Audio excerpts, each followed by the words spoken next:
여러분 안녕하십니까? 오마이TV입니다. 22대 총선에 출마하십니까?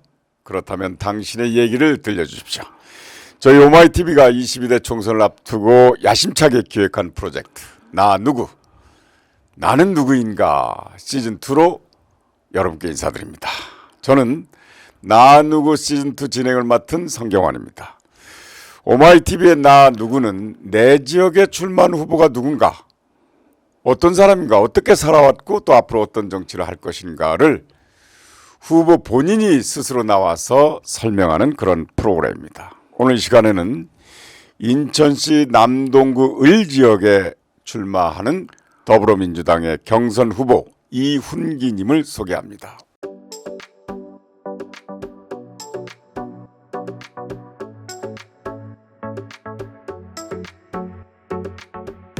어서 오십시오. 예, 반갑습니다. 네.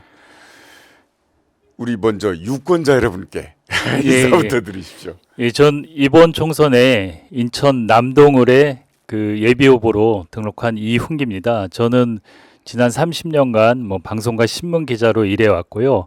요번에 민주당에서 이재명 그 대표님이 영입 인재로 영입했고 영입 인재 13호고 저는 영입을 하면서 민주당에서 행동하는 언론인이라는 타이틀을 붙여주셨습니다. 그 이유는 제가 이제 30년간 방송 현업도 했고 방송 사유와 저지라든가 그 방송 민주화를 위해서 나름 열심히 투쟁도 하고 일해왔습니다. 그래서 저한테 그런 타이틀이 붙었고 이제는 행동하는 언론인에서 행동하는 정치인이 되기 위해서 열심히 노력하고 있습니다. 네, 아주 길게 설명을 해주셨는데 아니 인재 영입, 자 인재 영입 케이스인데 그 보통 경선 안 하는 게 보통이잖아요. 예, 맞습니다. 영입 인재는 대부분 전략 공천을 하는데 네네네. 이번에 특이하게 영입 인재 중에 몇 분이 경선을 하게 됐습니다. 3인 경선에서 그래도 한 분이 이제 이훈기 후보를 지지하면서 포기했어요. 그리고 2인 경선이 되는데 어떻게 자신 있습니까? 그 아주 유능한 젊은 변호사 한 분이 경선에서 이제 엊그제 포기 선언을 하고 제가 출마 기자회견을 할 때 와서 지지 선언을 해 주셨어요. 그래갖고 그분의 어떤 젊은 정치를 이어받아 갖고 제가 경선에 참여하게 됐고 흐름이 많이 바뀌었어요. 그래갖고 뒤늦게 이제 준비를 했지만 상당히 좋은 결과를 가져올 수 있을 거라고 생각하고 열심히 하고 있습니다. 네. 이 경력 중에 기자와 언론사 간부 경력도 있지만 과거사 정리위원회, 진실과 화해를 위한 과거사 정리위원회 대외협력 담당관도 역임하셨어요. 그래서 할 말이 많으실 것 같은데 요즘에. 예, 제가 지금 과거사위가 그 할 일이 되게 많고 우리 그 해방 공간부터 그러니까 독립운동 때부터 여러 가지 과거사 일을 저희가 이제 해결하고 어떤 국가 폭력에 대해서 과거의 잘못을 반성하는 이런 일을 하는데 정권이 바뀌고 또 위원장이 바뀌면서 어떤 위원회의 성격과 맞지 않는 그런 결정이나 흐름이 되게 많이 크게 있습니다. 그래서 저도 거기 나오면서 그런 좀 한계도 느꼈고 가장 중요한 과거사에 있어서 역사를 바로 세우지 못하면 민족이 바로 설 수 없으니까 그런 측면에서 과거사회가 좀 바로 섰으면 하고 저는 과거사회에 있으면서 어떤 인권에 대해서 상당히 많이 고민하고 많이 배웠고 그런 측면을 제가 이제 언론 전문가기도 하지만 그 민주당이 인권 정당으로 거듭날 수 있도록 그런 역할도 좀 하고 싶습니다. 네. 행동하는 언론인이었기 때문에 지금 현재 윤석열 정부 지난 2년간의 언론 상황에 대한 견해도 좀 남다를 텐데요. 어떻게 생각하십니까? 윤석열 정권의 언론에 대해서 평가하라고 많이들 하시는데 사실 평가할 게 없고 아주 처참한 수준이라고 생각을 합니다. 정책이라는 것도 없고 법에 의해서 움직여야 되는 언론 정책들이 법조차 안 지키고 거기에 따른 정책도 없으니까 그리고 과거 그 군사 독재정 시대의 언론을 탄압했지만 지금 탄압이 저는 오히려 기자들에 대한 고소고발, 압수수색, 그러니까 아주 경제적으로도 피폐하게 하고 사람을 아주 쉽게 얘기해서 말려 죽이지 않습니까? 그래서 저는 과거보다 더 아주 치밀하고 못된 정권이 아닌가 싶습니다. 네네. 그러면 만약에 국회에 등원하신다면 상임위원회 똥은 어떤 상임위원회인지 결정이 되셨네요.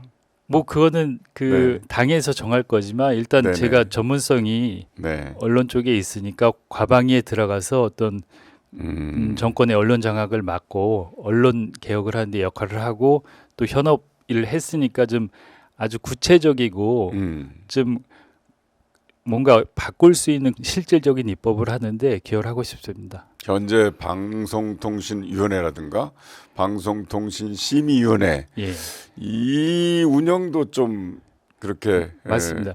지금 뭐 방송통신위원회는 언론 뭐 통제기구로 전락해 있고 방송통신심의위원회는 검열기구가 됐는데 저는 이 위원회 지금 같은 위원회라면 근본적인 고민이 있고 평가가 있어야 된다고 생각하고 새로 국회가 구성되면 강력하게 이 부분에 대해서 대책을 세워야 된다고 생각합니다.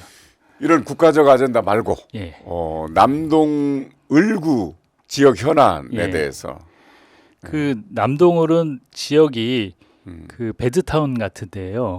그리고 이제 지역적으로는 뭐 인천 정치의 일본지라고 하는데 그 어떤 교통이 좀 이렇게 고립돼 있고 특히 이제 서울이나 수도권과의 교통 연계가 잘 안 되는데 그게 가장 현안이고 그런 거를 뭐 당장은 해결이 안 되지만 주민들이 가장 원하는 거라 좀 촘촘히 좀 해결하려고 그러고 좀 품위 있는 도시가 되도록 그런 역할을 좀 하려고 합니다. 네네. 자, 그럼 지금부터 10분 동안 준비해 오신 PTP를 활용해서 이훈기 예비 후보님을 홍보하시면 됩니다. 네.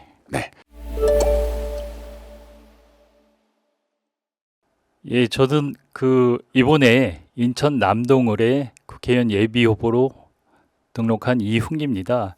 저는 민주당 인재 영입 13호로 행동하는 언론인입니다.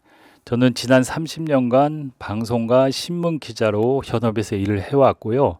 그리고 자본과 권력으로부터 언론 독립과 자유를 위해서 30년 동안 그 언론 운동에 전념해 왔습니다. 그래서 저는 그 민주당에서 인재 영입하면서 행동하는 언론인이라는 타이틀을 붙여줬고요.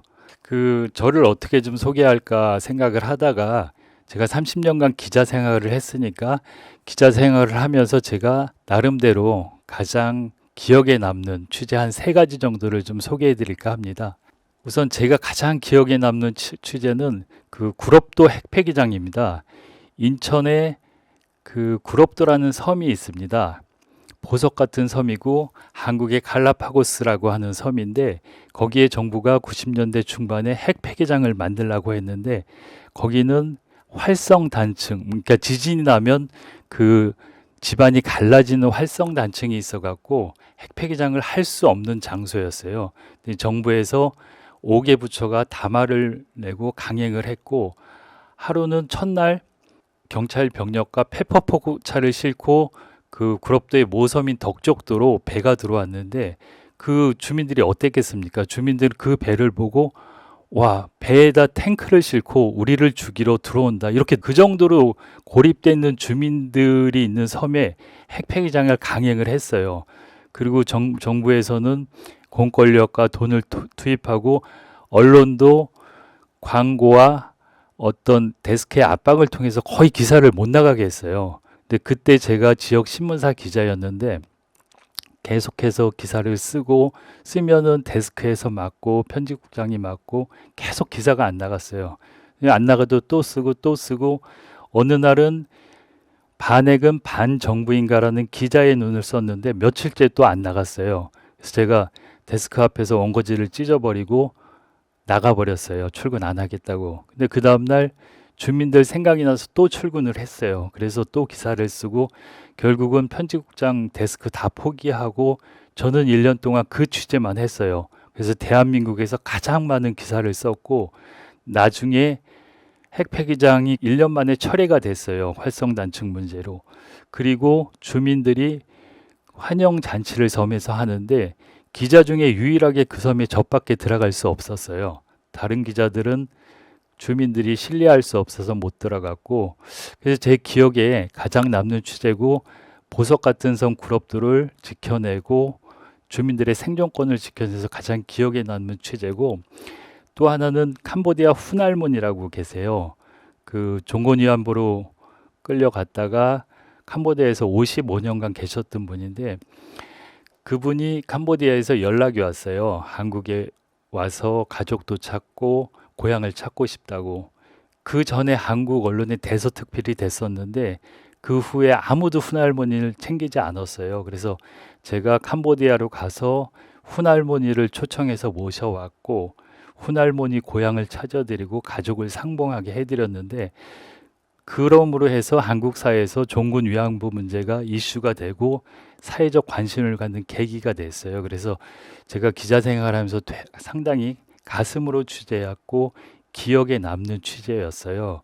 그리고 또 한 가지 꼽는다면 제가 요번에 출마한 그 인천 남동을에 단방마을이라고 있는데 그 단방마을 아파트를 포함해서 5개 시형 아파트 3,800가구에 분양가가 엉터리로 산정됐다는 제보가 있었어요. 그래갖고 그 제보를 바탕으로 제가 자료도 수집하고 오랜 기간 취재를 했어요. 그리고 전문가들과 많은 밤을 지새우면서 그 분석을 해갖고 그 문제를 파헤치는 기사를 연일 써댔고 처음에는 반응이 없던 인천시에서 결국은 잘못됐다는 걸 시인을 하고 그 당시 시장이 최기선 인천시장이었는데 주민들에게 사과를 하고 138억 원을 돌려줬어요.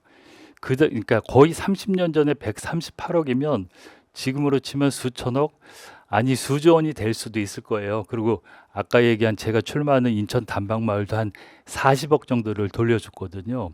지금도 이제 아파트 분양가 원가 문제가 상당히 이슈인데 제 기억에는 아파트 관련해서 가장 기억에 남는 취재고 우리나라 어떤 언론에서도 이런 문제를 취재해서 분양가를 돌려받은 사례는 처음이었어요. 그래서 이것도 제가 기자 생활하면서 되게 관심 갖고 했던 취재고 그리고 제가 나름대로 이렇게 언론인으로서 소신을 지키면서 살아올 수 있었던 거는 어떤 저희 집안과 관련이 있어요.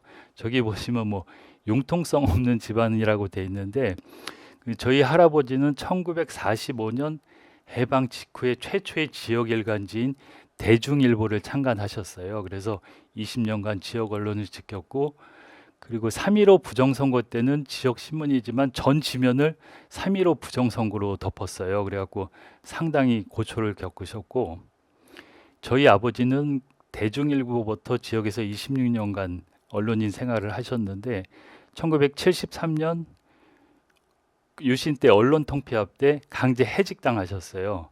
그 당시에 이제 사주들이 중앙정보부에 끌려가서 고문을 당하고 강제로 지문 날인해서 그 회사를 포기했고 당시 저희 아버지는 편집국장이셨는데 저희 아버지도 강제 해직을 당했어요. 그리고 저희 형님은 아실지 모르겠지만 2년 전에 그 윤석열 대통령이 주는 그 교수 정년할 때 그 포상을 못 받겠다고 한 교수가 있어요.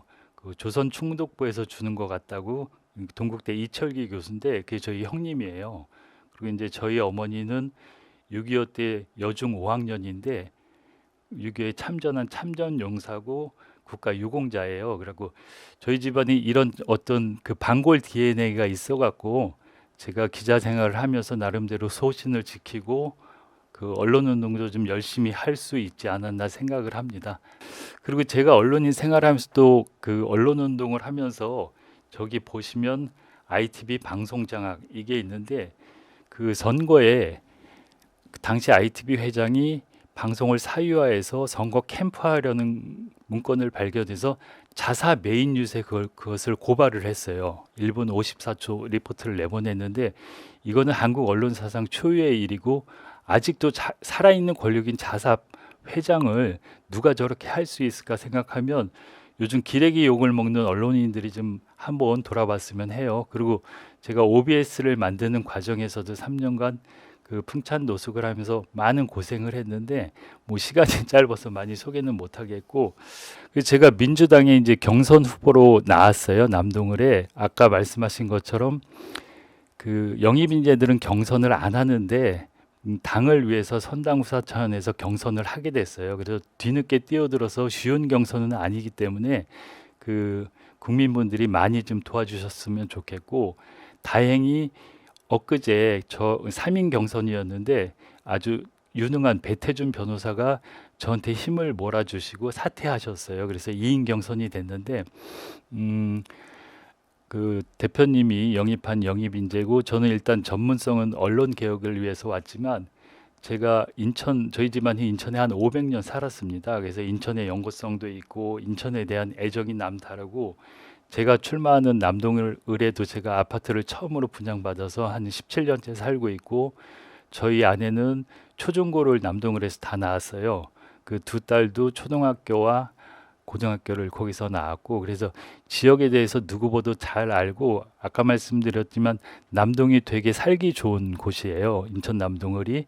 그리고 배드타운이지만 좀 더 풍요로운 좀 품격 있고 문화가 있는 어떤 그런 도시를 만들기 위해서 제가 준비한 공약들이 많은데 시간 관계상 여기서 소개는 못 드리고 뭐 아무튼간 그 남동 제가 살아온 인생을 바탕으로 추진력 있게 그리고 진정성을 갖고 지역을 좀 발전시키는 사람이 되고 싶습니다. 그래서 이번 다음 주 월, 화, 수에 이제 경선을 하는데 좀 객관적으로 잘 판단하셔갖고 그리고 남동은 돈봉투 사건이 있었어요. 그래갖고 그걸 희색하려면 저 같은 신선한 영입 인재가 당선이 돼갖고 반드시 새로운 정치를 해야 된다고 생각을 합니다. 고맙습니다. 네, 말씀 잘 들었습니다. 그러니까 행동하는 언론인이었잖아요. 네, 그러다 보니까 방송 외로도 매스컴에도 많이 나오고 그래서 아마 경선이나 선거하는 데도 상당히 유리한 조건이긴 할 거예요. 또 어떻게 해서 정치에 입문하게 됐는지. 그 저는 사실 뭐 정치하겠다는 생각이 과거부터 있었던 건 아니고요. 네. 그 언론 상황이 엄중하게 되면서 저희 언론인들끼리 고민을 좀 했어요. 그러니까 국회의원 중에 현업 출신 아주 훌륭한 분들이 많은데 현업과 언론운동을 같이 한 분들이 이번에는 국회에 들어가야 된다. 그래야지 이런 언론 환경, 정권의 언론 장악을 돌파할 수 있다. 그런 논의를 저희끼리 좀 많이 했고요. 그래서 저희 중에 좀 누가 들어갈지 고민을 하다가 어떻게 제가 들어가게 됐습니다. 예. 그렇죠. 언론의 사유화 문제 가지고 과거에 이제 투쟁을 많이 하셨는데 지금도 그런 게 많이 있잖아요. 예, 예.